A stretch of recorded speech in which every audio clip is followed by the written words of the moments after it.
Suami saya tubik mancing, meninggalkan saya dan anak-anak.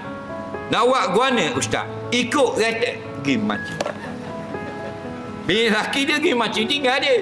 Dah pergi ngai, laki dia gila ngai. Faham? Duduk biar batai nak apa? Nak dorong pagi pas subuh, balik paisa. Bangor anak dengan bini di rumah ni. Laki gila ngai. Faham? Nak buat guana, mengikut dia duduk tak kat ngai.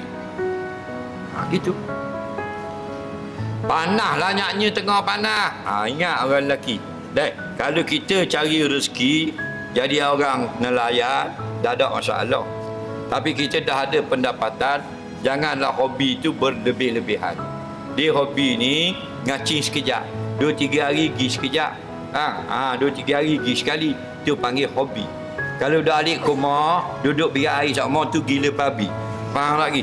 Dalam kitab I'anah kata, kalau kita main dam sepapan 2, itu diharuskan pada syarak. Tapi siapa dah alik rumah, gugur maruah kita. Banyak sangat main. Kita kan ada isteri, Nabi kata khairukum li ahli. Sebaik-baik kamu yang pandai menjaga isterinya. Betul tak? Jangan tinggal banyak-banyak.